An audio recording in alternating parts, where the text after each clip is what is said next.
حضرت ابو ہریرہ رضی اللہ تعالیٰ عنہ بیان فرماتے ہیں کہ جب رمضان المبارک کا مہینہ داخل ہو جاتا تھا،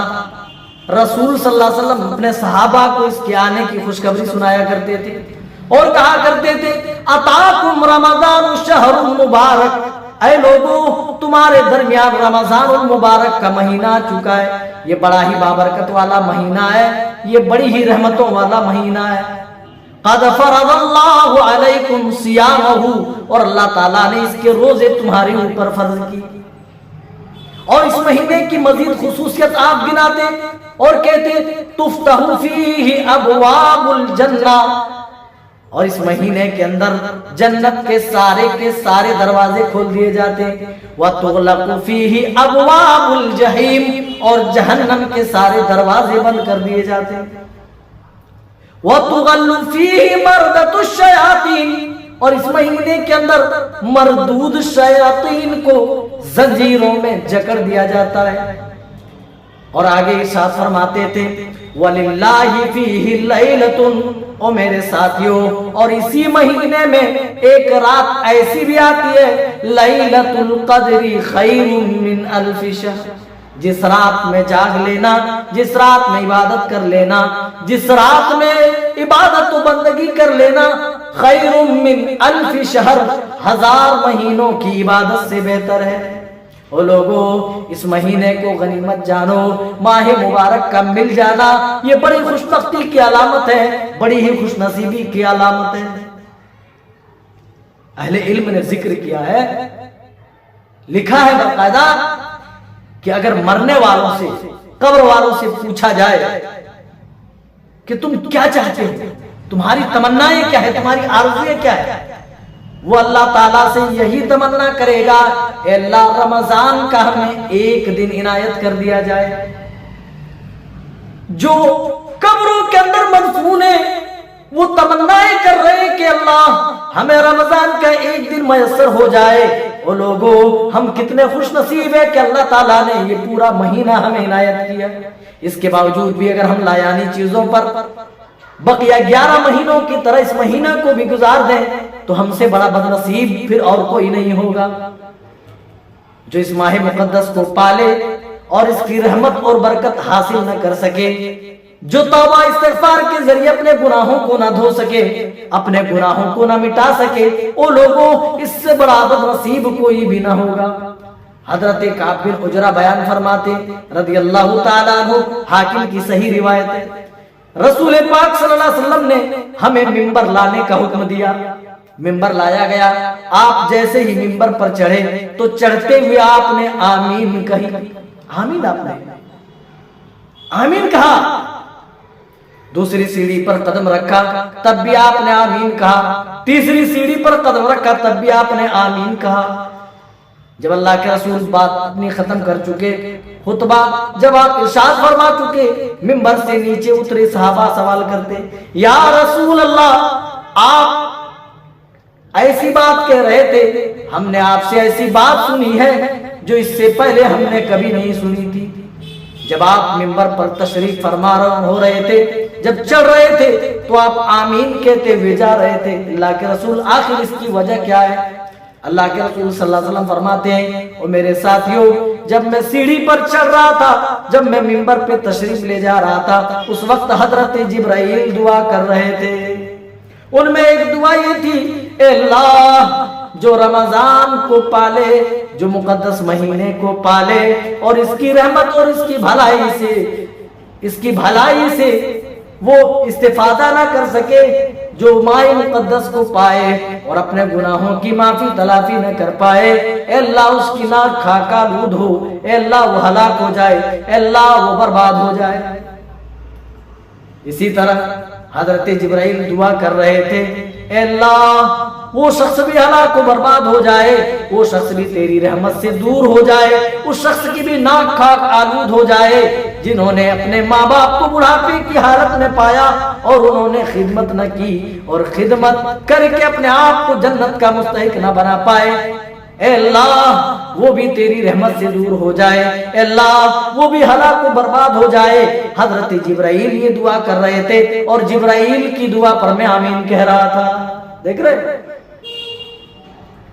اور تیسری دعا یہ کر رہے تھے، اے اللہ وہ شخص بھی ہلاک و برباد ہو جائے، وہ شخص بھی تیری رحمت سے دور ہو جائے جس کے سامنے تیرے پیارے نبی کا ذکر ہو اور وہ درود آپ پر نہ بھیجے، صلی اللہ علیہ وسلم نہ کہے، اے اللہ وہ بھی ہلاک ہو جائے، اے اللہ وہ بھی برباد ہو جائے۔ وہ لوگوں، اس حدیث سے بتانے کا مقصد اور مطلب صرف اتنا ہے کہ جو اس مہینے کو پالے، جو اس ماہ مقدس کو پانے کے بعد بھی اپنی مغفرت نہ کرا پائے، روزہ اور دیگر عبادتوں سے مستفید نہ کر سکے، تو اس سے بڑا اور پھر کوئی بد نصیب نہیں ہوگا۔ اسی لیے آگے اس حدیث میں رسول صلی اللہ علیہ وسلم نے ارشاد فرمایا، من حرم خیرہا فقد حرم، اصل میں جو اس مہینے کی خیر و بلائی سے محروم ہو گیا، در حقیقت وہی سب سے بڑا محروم ہے۔ جو اس مہینے کی خیر و بھلائی اپنے دامن میں سمیٹ سکے، اس سے بڑھ کر محروم شخص، اس سے بڑا بدنصیب شخص، اس سے بڑا شقی شخص اور کوئی نہیں ہوگا۔ من حرم خیرہا فقد حرم، جو اس کی رحمت سے، جو اس مہینے کی بھلائی سے، جو اس مہینے کی مغفرت سے اپنے آپ کو روکے رکھے، سب سے بڑا بدنصیب وہی ہے۔ رسول صلی اللہ علیہ وسلم ایک حدیث میں ارشاد فرماتے، اذا کان اول لیلۃ من رمضان، او لوگوں رمضان کی کیا فضیلت ہے، رمضان کا مقام کیا ہے؟ پورا قرآن پڑھو، 12 مہینوں میں سے اللہ تعالیٰ نے کسی مہینے کا نام لے کر کے نہیں بتایا، لیکن جب رمضان کی باری آئی تو اللہ تعالیٰ نے باقاعدہ رمضان کا نام لے کر کے بتایا، شہر رمضان الذی انزل فیہ القرآن، بابرکت والا مہینہ ہے رمضان کا، جس میں اللہ تعالیٰ نے اسی مہینے میں اپنی کتاب قرآن مجید کا نزول فرمایا ہے۔ دیکھ رہے رمضان کا باقاعدہ نام لیا جا رہا ہے، 12 مہینوں میں سے رمضان کے علاوہ کسی اور مہینے کا نام نہیں لیا گیا۔ اس سے رمضان المبارک کی اہمیت دیگر مہینوں سے کہیں زیادہ بڑھ جاتی ہے۔ یہی وجہ ہے کہ پیارے نبی صلی اللہ علیہ وسلم نے ارشاد فرمایا، اذا کان اول لیلۃ من رمضان، جب رمضان کی پہلی تاریخ آتی ہے، اول لیلۃ من رمضان صفدت الشیاطین، شیطانوں کو زنجیروں میں جکڑ دیے جاتے ہیں، ومردت الجن، اور مردود قسم کے جنات کو بھی زنجیر قید و بند میں ڈال دیا جاتا ہے، وغلقت ابواب النار، اور جہنم کے سارے دروازے بند کر دیے جاتے، فلم یغلق منہا فلم یفتح منہا باب، اور ان میں سے کوئی ایک بھی دروازہ کھولا نہیں جاتا۔ اب بتائیں ذرا جنت کے جہنم کے کتنے دروازے؟ آپ بتائیں بھائی کتنے دروازے؟ نہیں معلوم، کسی کو نہیں معلوم۔ لہا سبعۃ ابواب، اللہ نے جہنم کا ذکر کرنے کے بعد فرمایا جہنم کے 7 دروازے ہیں، اور اس حدیث میں اللہ کے رسول فرما رہے ہیں غلقت ابواب النار، جہنم کے سارے دروازے بند کر دیے جاتے ہیں، یعنی 7 کے 7 دروازے رمضان کے آتے ہی اس کی پہلی رات میں ہی سارے دروازے بند کر دیے جاتے ہیں۔ غلقت ابواب النار فلم یفتح منہا باب، اور پھر پورا رمضان کوئی ایک بھی دروازہ نہیں کھولا جاتا۔ دیکھ رہے اللہ کے رسول صلی اللہ علیہ وسلم آگے فرماتے ہیں اس مہینے کے اندر جنت کے سارے دروازے کھول دیے جاتے ہیں، فلم یغلق منہا باب، اور ان میں سے کوئی ایک بھی دروازہ پورا رمضان بند نہیں کیا جاتا۔ وَنَادَى مُنَادٍ، اور ایک پکارنے والا اللہ کی طرف سے پکارتا ہے، اور ایک آواز لگانے والا اللہ کی طرف سے آواز لگاتا ہے، وَيَا بَاغِيَ الْخَيْرِ أَقْبِلْ، اے نیکیوں کے متلاشیو اے نیکی اور بھلائی کے کاموں کی جستجو کرنے والوں، او جنت کے طلبگاروں، او جنت کی طرف دوڑ لگانے والوں، آ جاؤ جلدی کرو، تیرا مہینہ سٹارٹ ہو چکا ہے، تیرا مہینہ شروع ہو چکا ہے۔ یا باغی الخیر اقبل، او لوگوں اپنے آپ کو جہنم سے دور کرنے والوں، آ جاؤ تیرا مہینہ آ چکا ہے، خود کو جہنم سے دور کر لو۔ او اللہ کی رحمت کی طرف کرنے والوں، آ جاؤ اپنے دامن میں اللہ کی رحمت زیادہ سے زیادہ سمیٹ لو۔ اقبل، جلدی کرو، کہیں ایسا نہیں کہ یہ موقع ہاتھ سے چھوٹ جائے۔ وہ لوگوں، اللہ نے یہ جو موقع عنایت کیا ہے، کوئی گارنٹی نہیں کہ پھر کبھی ہمیں دوسری بار بھی یہ موقع عنایت ہو۔ کتنے ایسے لوگ تھے جو پچھلے سال ہمارے ساتھ رمضان میں تھے، لیکن افسوس ہے وہ آج منو من مٹی کے اندر مدفون ہے، آج وہ اپنی قبروں میں آرام کر رہے ہیں۔ وہ لوگوں، کیا پتہ اگلا رمضان نصیب ہو نہ ہو، اسی لیے اس مہینے کو غنیمت جانو اور اس مہینے میں پائی جانے والی تمام عبادتوں سے خود کو مستفید کرو۔ زیادہ سے زیادہ اس مہینے میں نیکیوں سے اپنے دامن کو بھر لو، زیادہ سے زیادہ اپنے لیے اعمال اس مہینے میں ذخیرہ کر لو۔ تفتح فیہ ابواب الجنہ فلم یغلق منہا باب،